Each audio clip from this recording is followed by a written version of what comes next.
Good evening.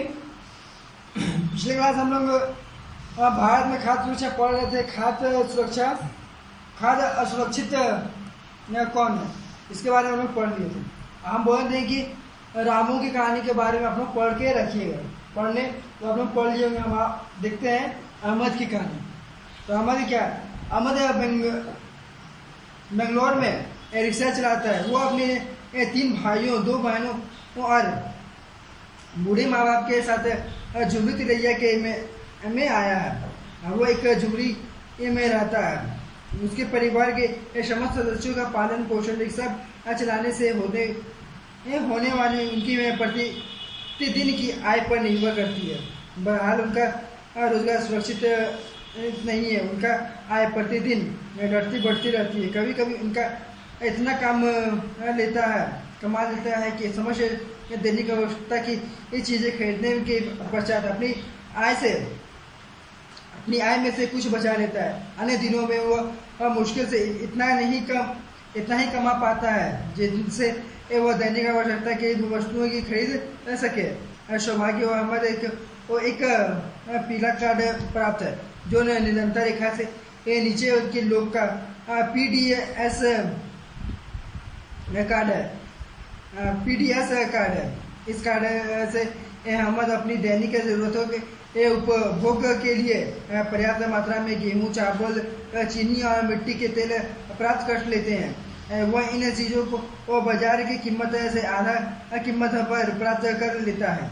वो अपना मासिक भंडार उस विशेष दिनों खरीदता है जिस दिन दुकान निरंतर रेखा के नीचे के लोग के लिए खुलती है। इस तरह अहमद अपनी इस प्राय आय से अपने में बड़े परिवार के किसी तरह पालन पोषण कर रहा है, जहां वह अकेला कमाने वाला सदस्य है। हम लोग यहाँ पे क्या देखे कि अहमद एक बेंगलोर से आया हुआ आता है। अहमद क्या है, बेंगलोर से आया, वो रिक्शा चलाता है। वो बेंगलोर से आके रिक्शा चलाता है। उसकी 2 बहन और उसकी बूढ़ी माँ, और वो रोजाना का मतलब वो अपना रोजाना इतना कमा लेता है कि वो मतलब अपना घर चला लेता है। कभी अपना घर जैसे कुछ ज़्यादा कमा लेता है, कुछ अपना कम भी कमाता है। कभी इतना कमा लेता है कि वो इतना कमा लेता है कि वो उसका जो आय है उसको कुछ जमा भी कर सकता है। कभी इतना कम कमाता है कि वो अपना मतलब जो दिन का जो खर्चा है वो भी पूरा नहीं कर पाता है। उसके साथ ही उसका एक पीला कार्ड है, वो PD, उसको जो निरंतर रेखा से नीचे के लोग को मिलती है, वो PDS प्राप्त कार्ड है। और उस कार्ड से क्या होता है कि चीनी, गेहूं, चावल या मिट्टी तेल, ये सब का उसके जरूरत के मन को उसे पूरा कर देती है। वो अपना मासिक भंडार उस विशेष दिन खरीदता है जिस दिन उसका दुकान निरंतर रेखा के नीचे के लोग के लिए एक खुला, और उस दिन वो खरीद लेता है। इस तरह वो अहमद अपने अप्राय आय से अपने परिवार को किसी तरह पालन पोषण भी कर रहा है। हम लोग देखते हैं क्या रिक्शा चलाने से अहमद को नियंत्रित आय होती है। रिक्शा चलाने से होने वाली थोड़ी इसी आय के बावजूद जो पीला कार्ड अहमद को अपना परिवार चलाने से कैसे मदद कर रही है। ये क्या बोला कि क्या रिक्शा चलाने से अहमद को नियंत्रित आय में हो पाता है। रिक्शा चलाने से होने वाले जो थोड़ी सी आय से बावजूद पीला कार्ड से जो अहमद को जो अपना परिवार चलाने की कैसे मदद मिल रहा है देखते। रामू खाद्य की दृष्टि से ऐसे अब सुरक्षित होता है। खाद्य पदार्थ खरीदने में समर्थ के साथ सामाजिक संचार भी खाद्य की दृष्टि से असुरक्षा की भूमिका निभाती है। असुरक्षा जाति में असूचित जाति, असूचित जनजाति और अन्य पिछड़ी जाति के कुछ वर्गों, इसमें से मैं निचली जाति का या तो भूमि का आधार कमजोर होता है या फिर उनका भूमि ही उत्पादन बहुत कम होता है। क्या बोला गया कि खाद्य पदार्थ जो खरीदने वाले होते हैं, खाद्य पदार्थ खरीदने वाले एक असमर्थ के साथ सामाजिक संचयन के जो खाद्य की दृष्टि से जो असुरक्षित में भूमिका निभाती है, जो उसकी भूमिका निभाती है, जो अनुसूचित जाति, जो अनुसूचित जनजाति, अन्य पिछड़ी जाति जो होते हैं, जो ऐसे लोग कुछ वर्गों के जो या तो भूमि का आधार कमजोर होता है या फिर उनका भूमि की उत्पादकता बहुत कम होती है। वे खाद्य के दृष्टि से शीघ्र असुरक्षित होते हैं और जो प्राकृतिक आपदा से प्रभावित हैं और उन्हें काम की में तलाश से दूसरी जगह जाना पड़ता है। उसे काम की तलाश से कहा तो दूसरी जगह भी जाना पड़ता है। कुपोषण से सबसे अधिक महिला प्रभावित होती है। कुपोषण से कौन होता है? जो सबसे ज़्यादा महिला प्रभावित होती रहती है। यह गंभीर चिंता का विषय है क्योंकि इससे में बच्चों को कि कुपोषण का खतरा रहता है। और जो बच्चा होता है, मतलब कोई बच्चा होता है, उसको क्या होता है? कुपोषण का भी उससे खतरा बना हुआ रहता है। खाद्य सुरक्षा से ग्रस्त आबादी का बड़ा भाग गर्भवती का दूध पिला रही महिला तथा बच्चा 5 वर्ष से कम उम्र के बच्चे का है। देश में कुछ क्षेत्र है जैसे आर्थिक रूप से पिछड़े राज्य जहाँ गरीब अधिक है। क्या यहाँ पे कुछ नोट्स में लिखा गया है? राष्ट्रीय स्वास्थ्य एवं परिवारिक सर्वेक्षण NHFS 1998 से 1999 के अनुसार भारत में ऐसे महिलाओं और बच्चों की संख्या 11 करोड़ के लगभग। और राष्ट्रीय स्वास्थ्य परिवार के अनुसार NHFS के द्वारा देखा गया तो 1998 से 1999 के अनुसार ऐसा बच्चा का क्या है तो 11 करोड़ के लगभग है। जो खाद्य सुरक्षाग्रस्त आबादी का बड़ा भाग है गर्भवती तथा दूध पिला रही महिला तथा 5 वर्ष से कम उम्र वाले जो बच्चे हैं, 5 साल से जो कम उम्र वाले जो बच्चे हैं, उसका जो देश का जो कुछ क्षेत्र है जैसे आर्थिक रूप से पिछड़ी राज्य हैं, ऐसे लोग को मतलब क्या कब किया गया तो 1998 से 1999 के बीच में जब देखा गया NHFS के द्वारा तो 11 करोड़ के लगभग बताया गया। गरीब अधिक आदिवासी और सदुय क्षेत्र प्राकृतिक आपदा से बार प्रभावित होने वाले ये क्षेत्र आदि में खाद्य की दृष्टि से असुरक्षित लोगों की संख्या अनुपालिक रूप से बहुत अधिक है। वास्तव में बहुत उत्तर प्रदेश से पूर्वी और दक्षिणी पूर्वी हिस्से बिहार, झारखंड, उड़ीसा, पश्चिम बंगाल, छत्तीसगढ़, मध्य प्रदेश और महाराष्ट्र के कुछ भागों में खाद्य की दृष्टि से सुरक्षा लोगों की सर्वाधिक संख्या है। अब यहाँ क्या बोला गया कि वास्तव में क्या बोला गया कि गरीब अधिक है, गरीब मतलब अधिक है और गरीब अधिक आदिवासी और सदृश क्षेत्र जो प्राकृतिक आपदा वाले जो लोग हैं वे बार प्रभावित होने वाले क्षेत्र आदि में खाद्य की दृष्टि से असुरक्षित लोगों की संख्या अनुपालन रूप से बहुत अधिक है।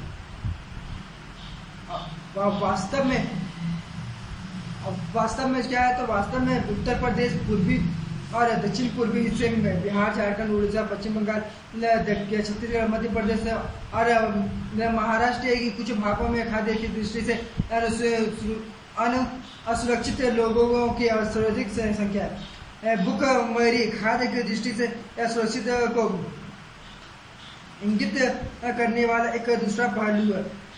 भूखमरी गरीब की एक अभिव्यक्ति मात्रा नहीं है, यह गरीबी लाती है।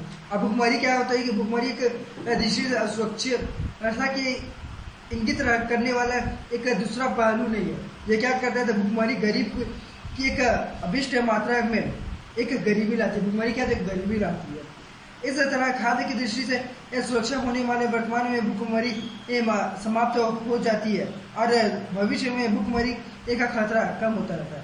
इस प्रकार से इस तरह से खाद्य की जो सुरक्षा है खाद्य जैसे सुरक्षा होने वाले जो वर्तमान में भूखमरी समाप्त हो जाती है और भविष्य में भूखमरी का खतरा कम होता जाता है। अब भूखमरी के दीर्घकालीन और मौसमी आयाम होते हैं। दीर्घकालीन भूखमरी ये मात्रा एवं या गुणवत्ता के आधार पर आप अप्राय आहार ग्रस्त ग्रहण करने के कारण होते हैं।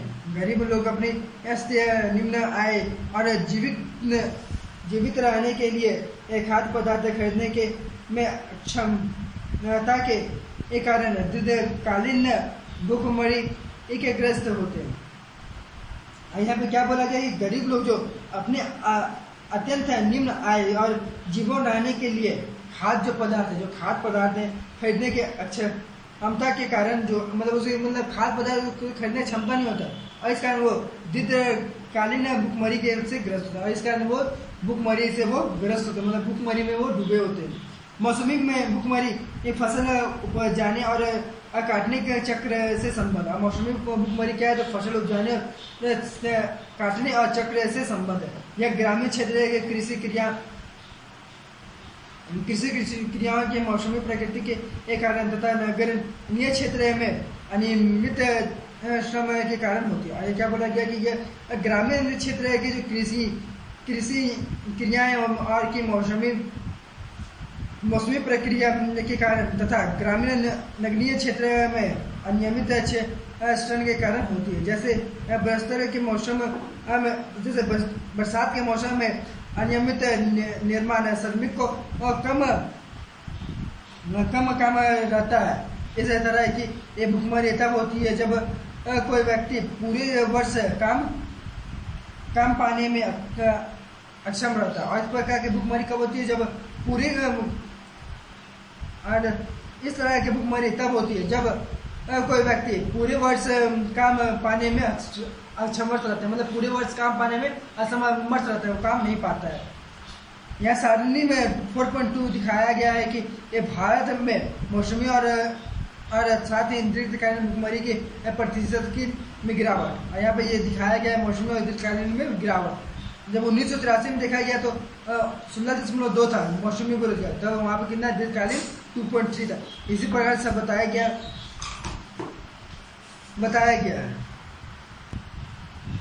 यहाँ पे बताया गया उसका आप लोग पढ़िए। उसके बाद देखते हैं स्वतंत्रता के बाद खाद्यों में आत्मनिर्भर होना भारत का लक्षण रहा है। स्वतंत्रता के पश्चात भारतीय नीति मान्यताओं ने खाद्यान्न में आत्मनिर्भरता प्राप्त करने के सभी उपाय किए। क्या बोला गया कि स्वतंत्रता के पश्चात जब भारत में नीति निर्माण ने खाद्यान्न में आत्मकथा का जो था वो उसके लिए जो प्राप्त करने के लिए सभी उपाय भी किए गए हैं। सब बहुत से उपाय भी किया गया है। भारत ने कृषि में एक नई रणनीति अपनाई है। भारत कृषि ने एक नई रणनीति भी अपनाई गई है जिसके परिणाम हरित क्रांति में हुई है। जिसके परिणाम क्या है तो हरित क्रांति में देखने को मिलता है विशेषण गेहूं और चावल के उत्पादन में। और विशेषण क्या कब तो गेहूं और चावल के उत्पादन में तत्कालीन प्रधानमंत्री इंदिरा गांधी ने जुलाई 1968 में एक गेहूं क्रांति शीर्षक से एक विशिष्ट डाक टिकट जारी कर कृषि के क्षेत्र में रहित क्रांति की प्रभावशाली प्रगति को अधिकारित रूप से दर्ज किया है। क्या बोला गया तत्कालीन जब प्रधानमंत्री इंदिरा गांधी जब प्रधानमंत्री थे तब 1968 में गेहूं क्रांति शीर्षक के एक विशेष डाक टिकट का जारी किया गया। और कृषि के जो क्षेत्र थे जो कृषि क्षेत्र थे उसमें हरित क्रांति की एक प्रभावशाली प्रगति को अधिकारित रूप से दर्ज किया। वहाँ जो कृषि क्षेत्र थे वहाँ प्रभावशाली से अधिकारित किया गया। और गेहूं की सफलता में के बाद चावल के क्षेत्र में इस सफलता की एक पुनरावृत्ति किया। गेहूं की सफलता के बाद चावल में उसे पुनरावृत्ति किया गया। बहरहाल अनाज की उपज में वृद्धि समानुपातित नहीं थी। अब बहरहाल अनाज की जो उपज में वृद्धि समानुपाती नहीं थी। पंजाब और हरियाणा में सर्वाधिक वृद्धि दर की गई। आज सर्वाधिक क्या बोला गया कि पंजाब और हरियाणा में सर्वाधिक वृद्धि दर दर्ज की गई है। है जहाँ अनाजों का उत्पादन 1964 से 1965 के में 1964 से 1965 में कितना हुआ तो 72.3 लाख टन की तुलना में बढ़कर और 1995 से 1996 में 3.3 लाख करोड़ टन हो गया। 19 इतना ज़्यादा बढ़ चुका था पर पहुंच गया और इतना टन तक पर पहुंच चुका था। और जो अब तक का सर्वाधिक ऊंचाई रिकॉर्ड है और जो अब तक का क्या था सबसे ज़्यादा रिकॉर्ड पर बना था, सबसे ज़्यादा रिकॉर्ड तक सर्वाधिक तक दर्ज जो वहाँ में जो वृद्धि दर था तो बढ़ा था सबसे ज़्यादा कर देता था। अब महाराष्ट्र, मध्य प्रदेश, बिहार, उड़ीसा और पूर्वोत्तर राज्यों में उत्पादन का स्तर पिछड़ता गया। अब महाराष्ट्र, मध्य प्रदेश, बिहार, उड़ीसा और पूर्वोत्तर राज्यों में उतना उत्पादन का स्तर जो था पिछड़ा गया था। और दूसरी तरफ तमिलनाडु और आंध्र प्रदेश में चावल के उत्पादन में उल्लेखनीय वृद्धि। और दूसरे तौर पे क्या देखें कि दूसरे तौर पे